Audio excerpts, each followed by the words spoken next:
When studying technical analysis and analyzing price movements through your computer, you will come across three main types of charts: the candlestick chart, the line chart, the bar chart. The candlestick chart gives us the most information and displays price action in the clearest possible manner. The candles allow us to see at what level the price opened and closed, as well as the highest and lowest points, through the upper and lower shadows. The shadows are also known as wicks. A bullish candle is often represented with the green color, and has the opening price at the bottom, and the closing price at the top. The bearish candle is often represented with the red color, and has the opening price at the top, and the closing price at the bottom. The volume of the candle is equivalent to the body of the candle. The shadows, on the other hand, are equivalent to the upper and lower lines, that indicate how far the price has extended in that precise period of time. We will deepen the study of candles in the following video. The bar chart is very similar to the candlestick chart. The bar chart shows the opening and closing price, along with their upper and lower shadows. The only difference between the candlestick chart and the bar chart is the style in which the price is represented. The line chart is different from the previous two, and focuses mainly on the closing prices. The line joins the various points that represent the closing prices. The line chart is very important to be able to accurately plot support and resistance key levels, eliminating excessive price noise. Price noise refers to fluctuations that have no logic and no particular volume, and which could only confuse our ideas. The line chart is also an extremely simplified method in viewing the overall trend of the market. The line chart tracks price history in a very tidy manner, but it is not practical to trade with. It can certainly be a good chart for investors who want to open long-term positions. The time frame represents the period of a given candle. The main time frames are the monthly, weekly, daily, 4 hours, 1 hour, 30 minutes, 15 minutes, 5 minutes and 1 minute. The choice of the time frame relies mainly on your trading strategy. The candle, therefore, represents the movement of the price in a specific time interval. In the monthly time frame, each candle represents a month of fluctuations. Over the 4-hour time frame, each candle represents 4 hours of fluctuations and so on. Using a higher time frame will give you a complete view on the direction of price of a given asset. Lower time frames can confuse your analysis if used incorrectly. The monthly time frame acts as a satellite in space, showing the complete picture of the Earth, while the minor time frames act as if they were continents, states, regions, provinces and municipalities. Essentially, lowering the time frames is the same as zooming into the bigger time frames, for a much more precise analysis of price movement. If you were to move from municipality to municipality, without knowing the direction, you could easily get lost, despite the fact that the destination is close. The same is true in the financial markets. If you only rely on the smaller time frames, without paying attention to the larger time intervals, you can easily get lost. The higher time frames give us a complete mapping of the price movement. It is crucial to always use a top-down analysis, meaning that first you have to analyze price movements on the higher time frames, and then gradually lower the time frames to find the best possible trade execution. We will analyze in detail the top-down analysis in the next videos. Supports and resistances are key areas to recognize when analyzing the chart of an asset. Support and resistance are the areas where price is often rejected. The support zone is found below the current market price, while the resistance is found above the current market price. The identification of these areas is absolutely vital to understand the direction of the market, and above all, to understand the supply and demand of the market participants. Supports are also known as demand zones, in which the demand exceeds the supply, pushing the price up. Resistances, on the other hand, are also known as supply zones, in which the supply exceeds the demand, pushing the price down. Most traders, before considering any type of trading, wait for the price to enter these sensitive areas, where there is the greatest activity from the market participants. The support acts like the floor, while the resistance acts like the ceiling. The price that is rejected around a support level will have a potential reversal in an uptrend. The price that is rejected around a resistance level will have a potential reversal in a bearish trend. If the price breaks a support level, there will be a potential bearish trend continuation. If the price breaks a resistance level, there will be a potential bullish continuation. The support and resistance levels are also identified as psychological zones, or sensitive zones, because they are often found near round price levels such as 1.1500. Price levels with round numbers ending in 00 or 50 represent important zones because millions of orders will be placed around these prices, which will cause the price to move accordingly. In these zones there will be traders who place profit targets just before the current key price. Other traders will instead enter the market when the price is reached, while others will place limit orders, or stop orders, just above or below, to try and maximize all the length of the price movement. As we can see, these price levels are filled with liquidity, and before a potential price continuation or reversal takes place, it may take a while to see who from the buyers and sellers has imposed themselves taking the control of the market. For us retail traders, it is essential to be patient and carefully analyze price movements in order to follow the current market sentiment. The price will not immediately break a psychological zone, but it will have corrections to accumulate liquidity before following the new direction. The same is true before having a trend reversal. The identification of a support or a resistance zone, correlated to a key price level, already represents a good basis to work on. Together with these two confluences, a fundamental analysis must be combined for the analyzed assets, as well as price action analysis, technical chart patterns, and lastly an indicator can be combined as a further confirmation. A support and resistance zone is created with a minimum of 2 bounces. The third bounce is often the best time to enter the market. If the price breaks above the resistance zone, and confirms a bullish continuation move, with a retest of the previous zone, this zone would transform from resistance level to support level. Should the price break below the support zone, and confirm a continuation bearish move, with a retest on the previous zone, this zone would transform from a support level to a resistance level. Price can move sideways in a consolidation phase, or vertically, in a bullish or bearish direction. When price moves in a certain direction, it is defined that it is moving following either an upward bullish trend, or a downward bearish trend. If price is creating higher highs and higher lows, this means that we are currently in a bullish trend. The green lines represent the impulse of price towards the upside, instead the red lines represent price corrections before continuing with its main trend. It is important to understand that price always moves in waves. We have a first phase of push, and then we have a second phase of rest. If price is creating lower lows and lower highs, this means that we are currently in a bearish trend.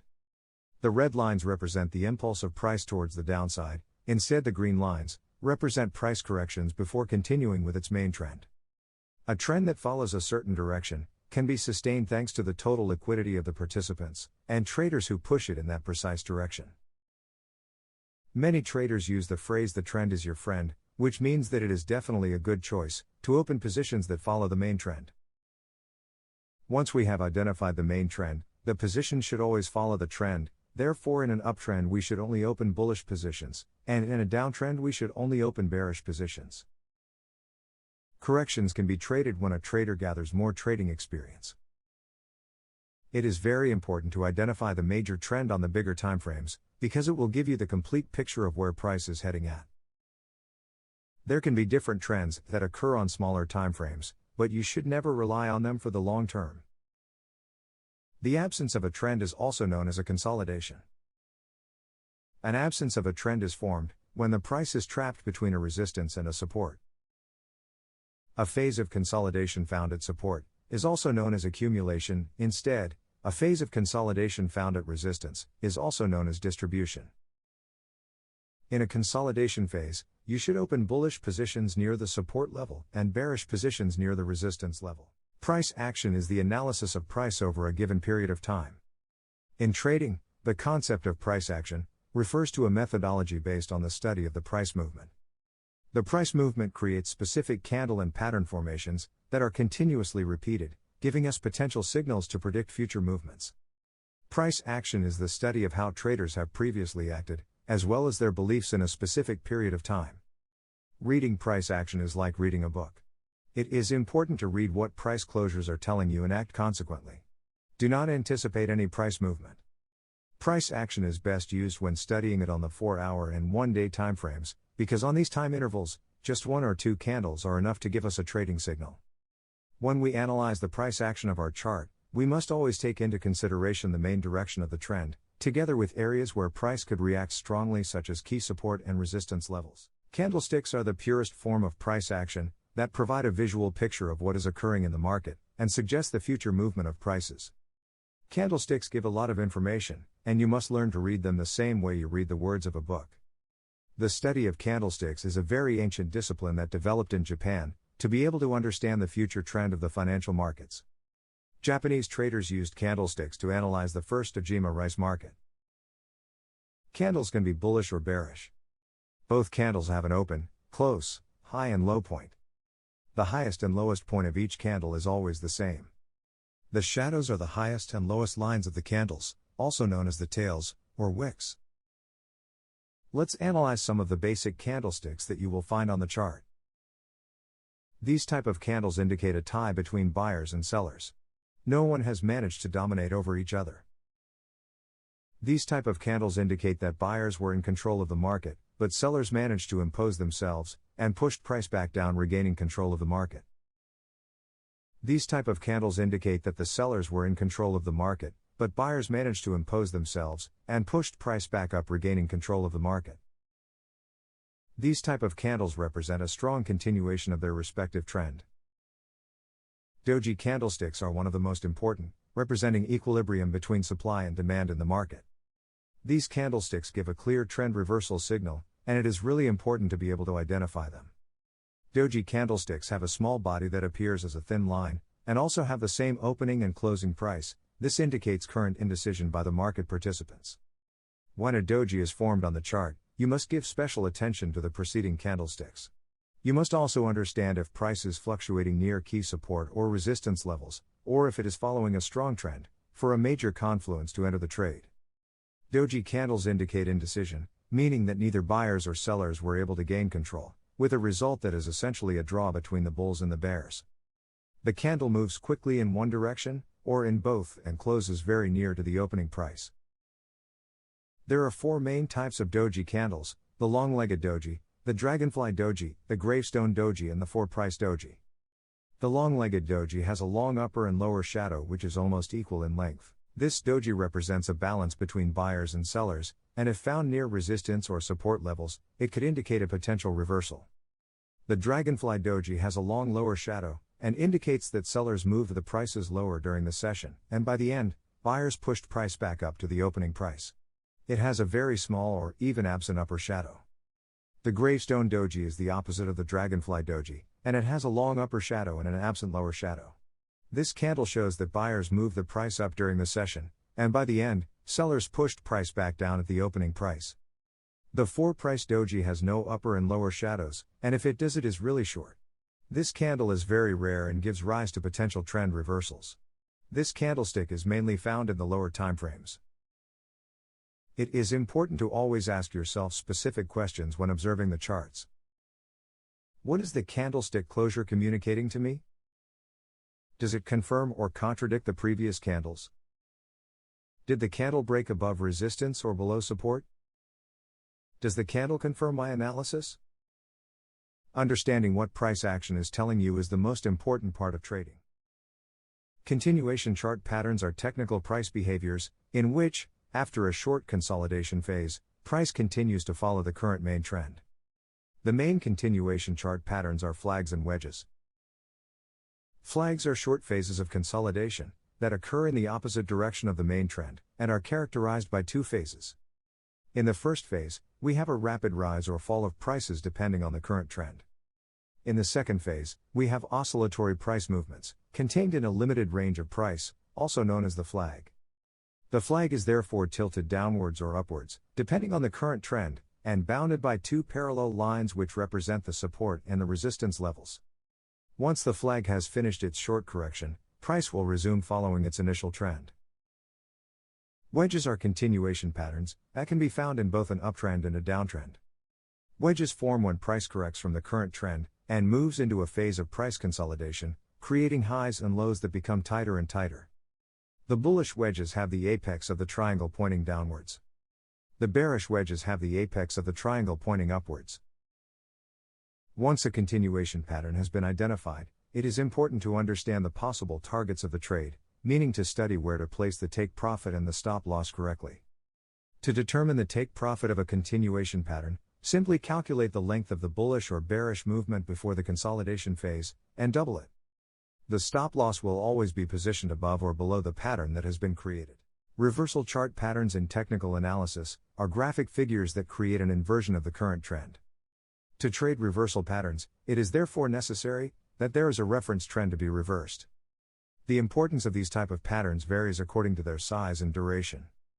The longer the time of their formation, the greater the probability of a trend reversal.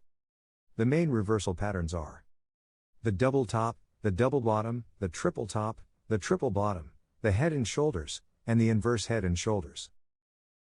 If the reversal pattern is not confirmed by price action, and does not follow strictly the rules, we could therefore have a strong signal of continuation of the trend. Enter the market only when the pattern is complete and price action confirms the new direction. Never anticipate its formation, but instead trade what you see. The reversal patterns formed near important support and resistance levels will give a greater chance of success. The double top, also known as double confirmation of resistance, can be found at the end of an uptrend, and it is an excellent signal of a bearish reversal. It consists of two highs, the second should be slightly lower than the first. The greater the time frame of the pattern, and the greater the probability of success of the trade. The double bottom, also known as double confirmation of support, can be found at the end of a downtrend, and it is an excellent signal of a bullish reversal. It consists of two lows, the second should be slightly higher than the first. The greater the time frame of the pattern, and the greater the probability of success of the trade. The triple top has exactly the same rules as the double top pattern, but before we have the actual reversal of the trend, we need a third confirmation bounce of resistance. The triple bottom has exactly the same rules as the double bottom, but before we have the actual reversal of the trend, we need a third confirmation bounce of support. The head and shoulders pattern is a classic bearish formation that is identified at the end of an uptrend. The pattern is formed by a first higher high, which will be the left shoulder, then a second higher high, also known as the head, which will be the highest point of the pattern, and finally price will create a lower high, also known as the right shoulder, that will be lower than the head and the left shoulder. The inverse head and shoulders pattern is a classic bullish formation that is identified at the end of a downtrend. The pattern is formed by a first lower low, which will be the left shoulder, then a second lower low, also known as the head, which will be the lowest point of the pattern, and finally price will create a higher low, also known as the right shoulder, that will be higher than the head and the left shoulder. Once we identify one of the patterns, it is important to identify realistic targets. This means calculating where to place the take profit and stop loss correctly. To determine the take profit, simply measure 70% of the total pips of the length of the pattern, and double it in the direction of the new trend. 70% is a good target, because price moves in waves and there could be some short-term retests of the breakout. However, price can also reach 100% of the total length of the figure. The stop loss will always be positioned above or below of the pattern that has been created, depending obviously by the trend direction. A gap is simply when price opens above or below the previous price closure. Gaps are mainly found when trading the stock market, but they may also be found in the Forex market. Major currency pairs don't create gaps that often, whilst cross pairs and exotic pairs do create gaps more often.